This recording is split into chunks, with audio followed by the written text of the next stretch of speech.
SM Store, amanah dalam muamalah. Wa da'watu ilallah sababun litukhul fi rahmatillah. Dakwah itu penyebab orang dapat rahmatnya Allah. Dakwah itu penyebab orang dapat rahmat Allah. Jadi maksud saya itu kenapa kok itu harus diperhatikan, supaya sampai ini using bagian-bagian di balik layar itu agar tahu posisi sampean itu. Sampai mengkonsolidasikan acara ini dengan ustadz.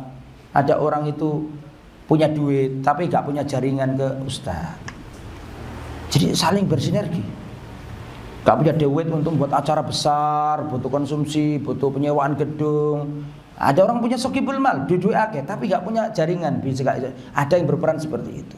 Ada yang berperan di hartanya, ada yang di kameranya, ada yang utek-utek terus nulis-nulis iki apa jenenge, judulnya apa Ustaz, terus macam-macam. Semua kebagian kebaikan. Termasuk sampean sing noto sandal, sampean sing noto parkir, semua dapat kebaikan. Ya, jadi jangan anggap remeh dakwah ini. Besar dakwah ini. Perkara yang agung dakwah ini. Jangan merasa terhina siapapun yang terlibat dalam dakwah ini. Semua antum itu penting, gak ada yang gak penting. Semuanya penting. Karena komponen ini hilang satu, buyar. Harus ada di tempatnya. Gak semua ngomong kabeh. Yo tak bakal dirungokno. Ayo coba saiki ngomong-ngomong 5 nduk kene. Gak kena dirungokno. Kudu siji ngomong, tapi sing liya sing bagian ngrungokno, sing bagian noto, sing bagian. Itulah dakwah. Ada orang yang berperan sebagai Rasulullah pada waktu itu zaman Nabi. Ada orang yang berperan seperti Abdurrahman bin Auf dengan hartanya.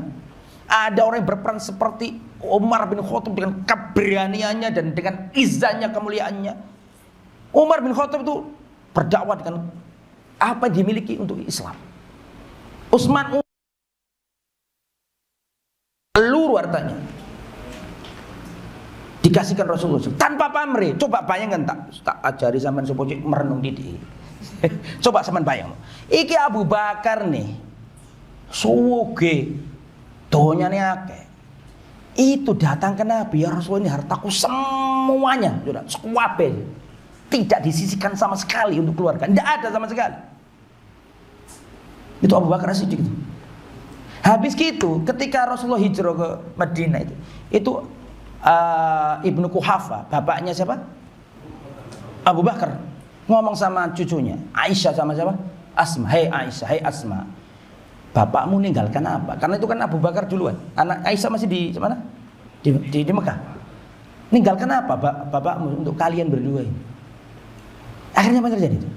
Itu Aisyah ngambil sama Asma, ngambil batu ditaruh di kantong, disuruh pegang kakeknya. Ini wahai kakekku, sesungguhnya ayahanda kami meninggalkan uang yang banyak. Padahal itu batu. Sengsara, dilibatkan semua keluarganya. Ya, bahkan Asma ditempeleng Abu Jahal gara-gara ditanya, "Mana Abu Bakar?" Enggak jawab. Ditempeleng Asma sampai berdarah-darah. Tuh lihat sejarah ini. Abu Bakar itu totalitas, tidak remeh dalam berdakwah ini. Bahkan Rasulullah mengatakan, "Ma da'autu ahadan ilal Islam illa kanat lau kabwa." Wallahi, tidak pernah aku ngajak orang masuk Islam kecuali dalam diri orang itu ada keraguan. Tak mikir dulu, nanti dulu. Saya tak rundingan sama istri saya. Tapi Abu Bakar enggak, langsung masuk Islam. Di tempat yang sama, di menit yang sama. Langsung masuk Islam Abu Bakar. Semua harta dikasihkan Nabi untuk hijrah. Tapi gitu, waktu di Madinah, itu Rasulullah itu berpoligami. Ketika berpoligami, Abu Bakar enggak ngomong sama Rasul, "Lah ya Rasul, jenengan iku duitku tak kena awakmu kabeh. Anakku sing ayu mingis-mingis tak kena awakmu. Lho awakmu kok poligami iku lho." Gak ada kayak gitu, gak loro ati, totalitas. Nah saiki ustad mantune wong sugih gak wani poligami kon. Astagfirullahaladzim. Astagfirullah. Kok tadi rono-rono ya? Kembali ke materi. Sampai mana tadi kok lupa? Kalau sudah bakas itu mesti lupa aku.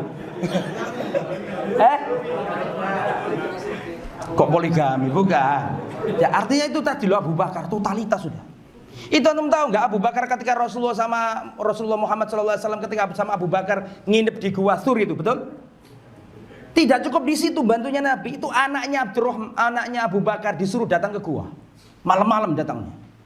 Untuk memberi informasi ke Rasul dan ayahnya tentang pergerakan kafir Quraisy. Jadi logikanya dari Mekah ke Madinah itu kan harusnya pergi ke selatan. Rasul itu lah Di sana barat ya, berarti sana yang selatan ya.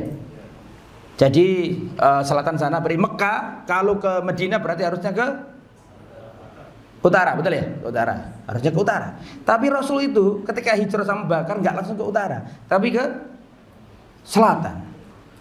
Karena kalau langsung ke utara dikejar akan tersusul kan itu kan. Maka beliau itu mengelabui justru datang ke selatan, ke Gua Thur itu. Tidak cukup di situ, sudah pesan sama anaknya, nanti malam kamu harus datang ke gua untuk menyampaikan informasi penting apa yang dilakukan kafir Quraisy itu. Datang anaknya Abu Bakar. Datang setelah Isya, datang ke sana menyampaikan sekarang orang kafir Quraisy mencari panjenengan berdua ke sana. Tidak cukup di situ. Itu kalau hampir waktu subuh pulang, siapa anaknya tadi itu. Tidak cukup di situ, pembantunya Abu Bakar dikerahkan. Nanti kalau sudah waktunya fajar terbit, setelah matahari terbit, bawaan gembalaan, kambing-kambing gembala itu loh, bawa untuk menghapuskan jejaknya siapa tadi? Anaknya Abu Bakar. Totalitas Abu Bakar ini. Nah, itulah dakwah. Harus seperti itu. Dan insya Allah akan dapat pahala yang banyak di sisi Allah, mendapatkan rahmat. Jadi ad-da'wa ilallah sababul lituhulir rahmah. Berdakwah kepada Allah menyebabkan apa tadi? Diberkahi Allah. Dalilnya surat At-Taubah 71.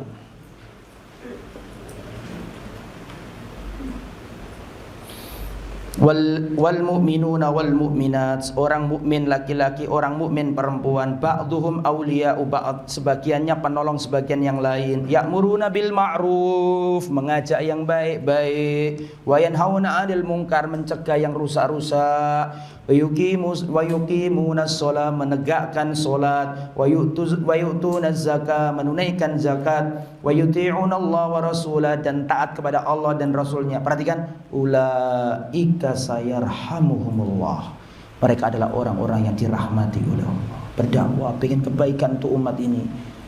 Di antara syaratnya juru dakwah itu hatinya harus bersih. Termasuk jenengan-jenengan ini semuanya adalah juru dakwah di posisinya. Wis ojo benci wong, wis sepuron kabeh. Angkat turu wis sepuron kabeh wis.